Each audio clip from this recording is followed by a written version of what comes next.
خدمت دوستای گلم درود. میخوام آموزش باز و بسته کردن صفحه کلاج موتور رو بهتون آموزش بدم. اینم موتور. خدمت دوستای گلم میخوام یه صفحه بزنیم داخل این موتور، بازش کنیم، صفحه بزنیم، میریم سراغ روغن موتور. یه بوکس 24 میخواد.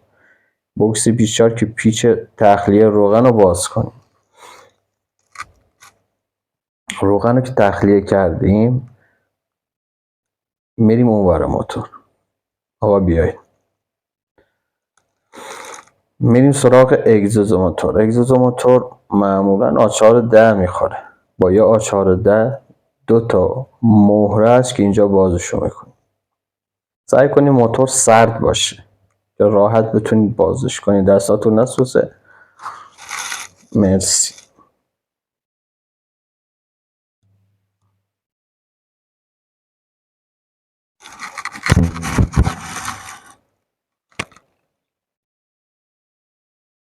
موقعی که بازشون کردید دو تا گتقان داره، بینا میگن گتقان اگزوز، نمیدونم بقیه مکانیکا چه بهش میگن. میریم سراغ پیچ تنه. پیچ تنه یه دونه بوکس 17 میخواد. بعضیاشون بوکس 17، بعضیاشون هم آچار 19 میخواد. باز میکنیم میریم سراغ فنر پشت اگزوز. سعی کنید با انبار دستی یا چیزی باز کنید که داخل دستتون فرو نره.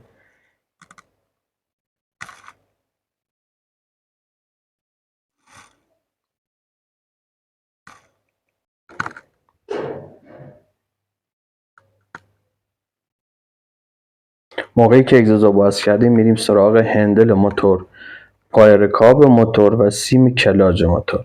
اینا رو باید باز کنیم. اول میریم سراغ هندل موتور و پایه موتور. هندل موتور معمولا یا آچار 10 میخوره یا 12 یا 13.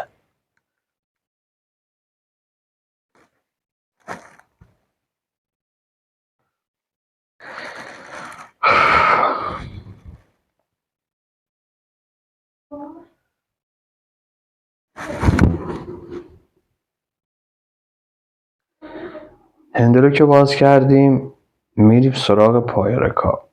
پای رکاب معمولا یا آچار 12 میخوره یا آچار 13 میخوره. آچار 12 و 13. اگه پیچش هرز باشه، قلابیش کرده باشن، 17 میخوره. پیچای پای رکاب رو باز میکنیم. سعی کنیم پیچای طرف هندل رو دوتاشو باز کنیم و طرف دستگاه برق رو شل کنیم که اینجوری بیاد پایین، بتونیم دری رو بیاریم بیرون. نیاز به باز کردن کامل پای رکاب نیست. میریم سراغ سیم کلاج. سیم کلاج هم باز میکنیم. معمولا پیر گوشتی میخوره، حالا بعضیاش هم بوکس 8 میخوره.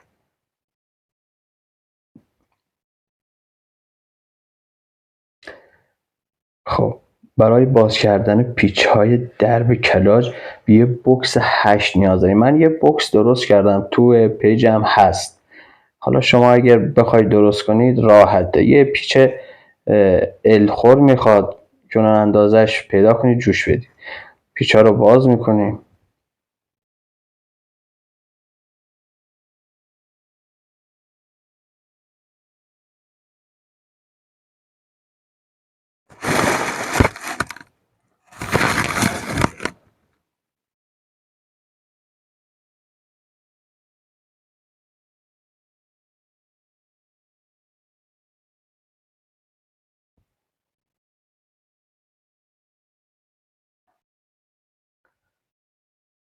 وقتی که پیچ ها رو باز میکنید در میارید، فقط داخل این پیچ ها یه دونه با همه فرق میکنه، متفاوته، یعنی بلندتر از همه است.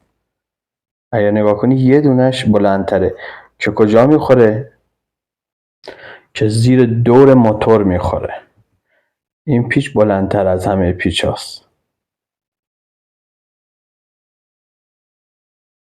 بله. بعد موقعی که اگر در نیومد با یه چیزی اهرم میکنید که بیاد بیرون.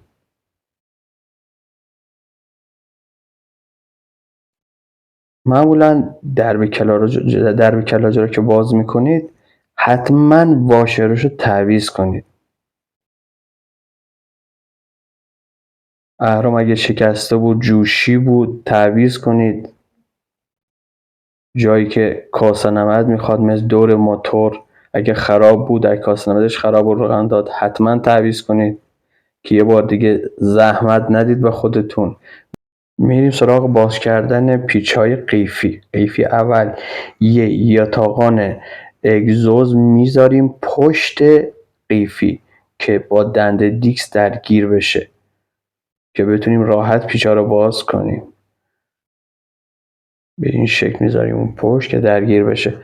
بعد میریم سراغ قیفی. قیفی معمولا که با پیچ‌گوشی 4 سو باز میشه.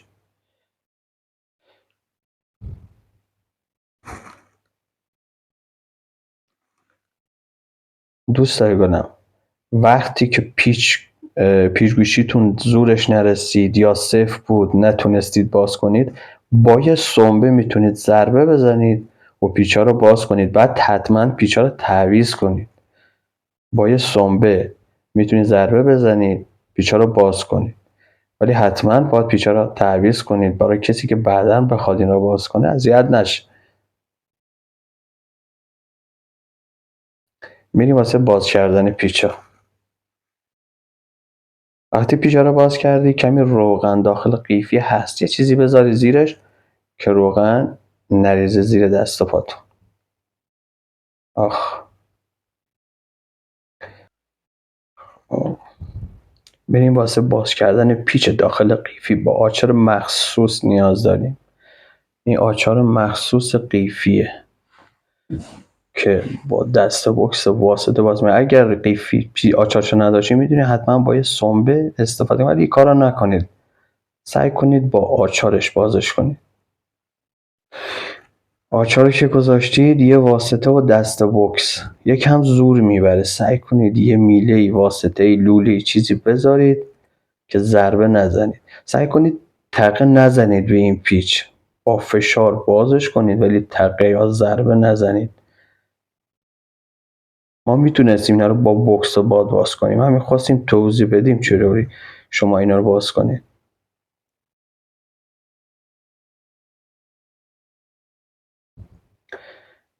قیفی که پیچشو باز کردین، مارشو، یه دونه واشر پشتشه. معمولا این واشرها یکم فنریه. اون فنری رو داشته باشه که پیچ شل نشه. کار قیفی چیه بچه ها؟ قیفی کارش اینه، اینقدر دورش تنده میچرخه، موقعی که روغن وارد این میشه چربیای روغن به بدنه قیفی گیر میکنه، نمیذاره وارد دریچه‌های میلنگ بشه، دریچه‌های روغن بشه. کار قیفی اینه. بعد میریم سراغ پیچ‌های بچه دیکس. بچه دیکس ها معمولا بکس 10 میخوره. حالا روش باز کردن این پیچ ها میدونی چجوریه؟ فقط ضربه بزنی. ببین یه تقه که بزنی شل میشه، نیاز به گرفتن چیزی نیست، فقط یه تقه میخواد.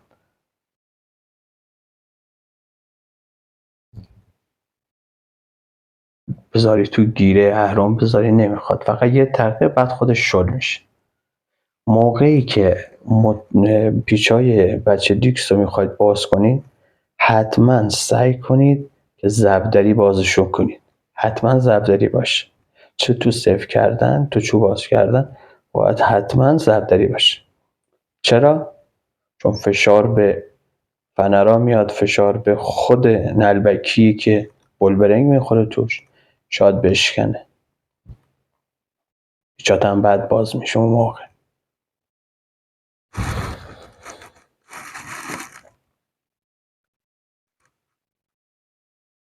من یکم دور فیلممو بردم بالا که زیاد معطلتون نکنم. پیچ‌ها رو که باز کردید حتما نگاه کنید نلبکی فنر رو نگاه کنید نشکسته باشه، اندازه‌شو یکی باشه. بولبرنگ رو نگاه کنید. فنر رو که در آوردید حتما نگاه کنید چسبیده نباشه، شکسته نباشه، یه اندازه باشن. بلند کوتاه نداشته باشن. بچه ها میریم سراغ خار بچه دیکس. ما اگه خاردار نباشه از یه چاقو هم میشه استفاده کرد. یه چاقو آشپزخونه. همینطوری که من دارم باز میکنم شما هم باز کن.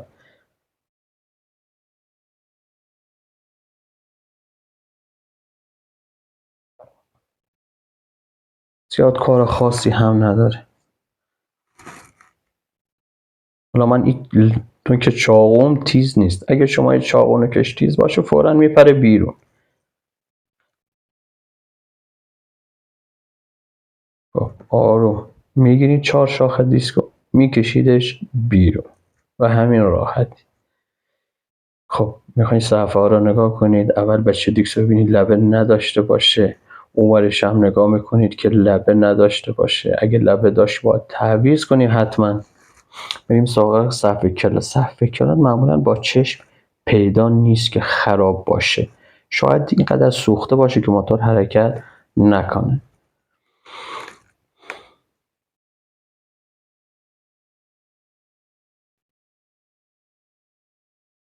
میریم سراغ واشر دنده‌ای داخل دیکس. این دنده داره، باید دنده هاشو تنظیم کنید که بیاد بیرون. اومد راحت نگاش کنی ببین دنده هاش خورده نباشه. ببین این دیکس میخوای ببینی مشکل داری یا نه، چپ و راستش میکنی، عقب جلو میزنی، ببین لقی، همین لقی داره، این باید حتما تعویض بشه. داخل دنده ها رو نگاه کن ببین خوردگی نداشته باشه، چون بیشتر زوزه تو این دنده است. ببین این دنده مثل دنده تایم موتور باید رو این میخورونه. اگه اگه دنده رو برعکس ببندی موتور زوزه میکشه. موقع بستن اگه بچه دیکست سالم بود حتما ببین خط میندازه مثل قبلش بنداز. بریم سراغ پمپ روغن. این پمپ رو میچرخونی ببین دنده ها همه سالم باشه، یکیش تشکسته باشه. میخوای ببینید پمپ سالم الان سر دستیه، میچرخونیش محکم. ببین از بغل خود پمپ یه سوراخ هست، ببین روغن میاره بیرون، سالمه. دوستای گلم من میخوام بچه دیکس صفحه کلاج نو بذارم، ولی خب چون وقت کمه من رو همون قبلیه براتون میگم چجور ببندینش که دیگه مزاحم وقت قشنگتون نشم.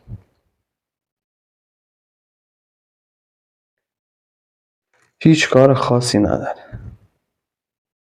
دیکس همون جور که در آوردیم خاراشو دنده هاشو جا میزنیم. یکم قلق ریز داره، چیز خاصی هم نیست.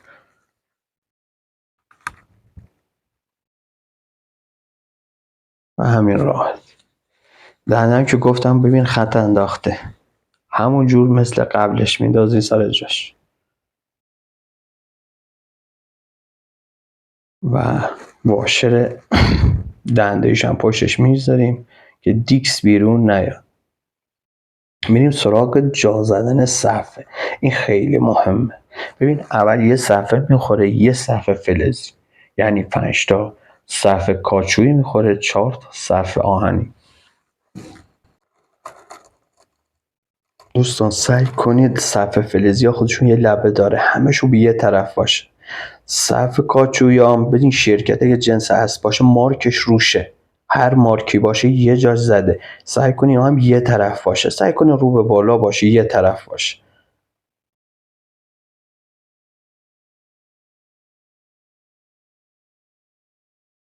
اگه بتونین همه مارکایی که روشونه رو یه طرف بذارید بهتره، چون معمولا اینا تو شرکت و کارخونه که میان بیرون یه سایز زده میشن.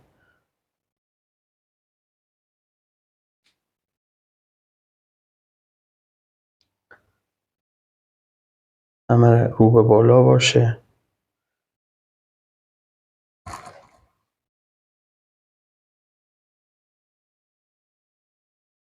میخوای ببینید بچه دیکست کیپ جا میره، ببین یه ذره بودن 1 میلی باید بیرون باشه، صاف نباشه.